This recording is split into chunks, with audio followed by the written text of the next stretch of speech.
Vijay walking போகிறாரு. போகிற வழியில் அந்த போஸ்டர் எல்லாமே பார்க்குறாரு. பார்த்த உடனே பயங்கரமாக கோவம் வருது. இந்த காவேரி என்ன பண்ணி வச்சிருக்கா, வரேன் இரு அப்படின்னு சொல்லிட்டு பயங்கர கோவமாக வீட்டுக்கு போகிறாரு. போன உடனே கோவமாக கேட்குறாரு, எங்கே தாத்தா காவேரி எங்கே அப்படின்னு சொல்லிட்டு கேட்குறாரு. காவேரியா உள்ளதான்ப்பா எங்கேயாவது இருப்பா, போய் பாருப்பா அப்படின்னு சொல்கிறாரு. அங்கேருந்து போகிறாரு விஜய். போய் பார்க்குறாரு. பார்த்த உடனே காவேரி அவ்வளோ கோவம் வருது. ஆமாம் நீ என்ன பண்ணி வச்சிருக்க அப்படின்னு சொல்லிட்டு விஜய் கேட்குறாரு. நான் என்ன பண்ணேன், நான் ஒன்றும் பண்ணலையே, நான் இங்கே வேலை தானே பண்ணிகிட்டு இருக்கேன் அப்படின்னு சொல்லிட்டு காவேரி சொல்கிறாங்க. இந்த திமிராலாம் பேசிகிட்டு இருக்காத, நான் சொல்கிறத கரெக்டாக கேளு. நீ எதுக்காக என்னை ஃபோட்டோ எடுத்த, உண்மையை சொல்லு அப்படின்னு சொல்லிட்டு விஜய் கேட்குறாரு. அவங்க இல்லை ஒன்றும் இல்லை, நீங்கள் டிபியில் வைக்க தான் எடுத்தேன் அப்படின்னு காவேரி சொல்கிறாங்க. என்னதே டிபியில் வைக்க எடுத்தியா, நீ என்ன பண்ணி வச்சுருக்க, ஊரெல்லாம் என் ஃபோட்டோ எடுத்து என்னை போஸ்டர் அடித்து ஒட்டி வச்சுருக்க, இப்படி தான் பண்ணுவாங்களா அப்படின்னு சொல்லிட்டு விஜய் பயங்கர கோவமாக காவேரி திட்டுறாரு. அதுக்கு காவேரி சொல்கிறாங்க, இல்லை என்ன இல்லை, ஐயோ உண்மை தெரிஞ்சிடுச்சு போல இருக்கே, அவ்வளோதான், அவர் ரொம்ப கோவப்படுறாரே அப்படின்னு சொல்லிட்டு காவேரி அமைதியாக இருக்காங்க. எதுவுமே பேசவே இல்லை.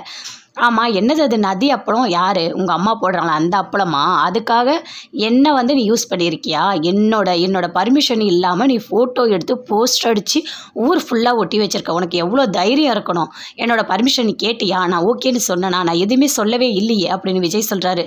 இல்லை அதெல்லாம் ஒன்றும் சொல்ல மாட்டேங்கன்னு நினச்சேன். அது எப்படி நினைப்ப, அதுவும் என்னோடய ஃபோட்டோவை நீ எல்லாருக்கும் விளம்பரம் பண்ணியிருக்க, எல்லாரும் பார்ப்பாங்க, ஏன்னா நிறைய பேருக்கு தெரியும்.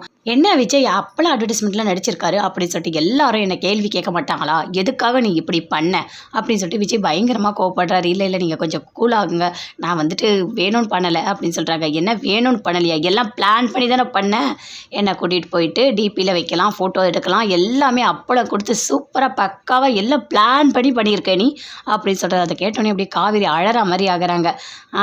நீ எல்லாத்தையும் பண்ணிவிட்டு அப்படியே நடிக்காத நீ அப்படின்னு சொல்லிட்டு பயங்கரமாக கோவப்பட்டுட்டு இருக்காரு. இதெல்லாம் தாத்தா கேட்குறாரு. ஐயோ விஜய்க்கு உண்மை தெரிஞ்சிடுச்சு போல இருக்கே, காவேரி நல்லா மாட்டிக்கிட்டாலே, இப்போ என்ன பண்ணுறது அப்படின்னு சொல்லிட்டு தாத்தா ஒரு பக்கம் யோசிச்சுட்டு இருக்காரு.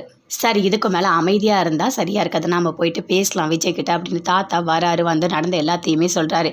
இல்லைப்பா உன்னை அட்வர்டைஸ்மெண்ட் நடிக்க வைக்கிறது எல்லாமே எனக்கும் தெரியும் அப்படின்னு தாத்தா சொல்கிறாரு. ஓ உங்களுக்கும் தெரியுமா, அப்போ நீங்களும் என்கிட்ட எதுவுமே சொல்லலையா, மறைச்சிட்டிங்களா அப்படின்னு சொல்லிட்டு விஜய் கேட்குறாரு. இல்லைப்பா அப்படிலாம் எதுவும் நினைக்கல, நீ எதுவும் நினைக்க மாட்டேன்னு நாங்கள் நினச்சோம் அப்படின்னு சொல்கிறாரு தாத்தா.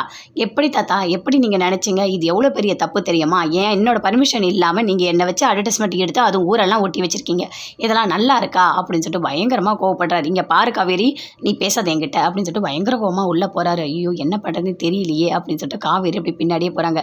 இங்கே பாருங்க கொஞ்சம் மன்னிச்சிடுங்க, நான் செஞ்சது தப்பு தான், நீங்கள் இவ்வளோ கோவப்படுவீங்கன்னு எனக்கு தெரியாது அப்படின்னு சொல்லிட்டு காவேரி சொல்கிறாங்க.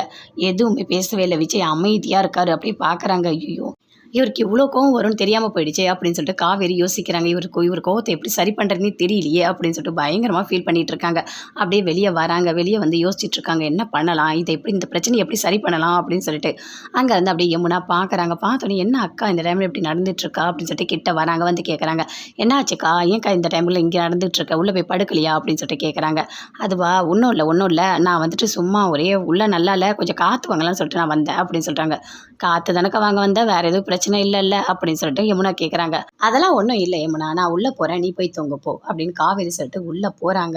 அப்படியே தாத்தா பார்க்குறாரு. விடுமா எல்லாமே சரியாயிடும், இப்போ எதுவுமே பேசாத.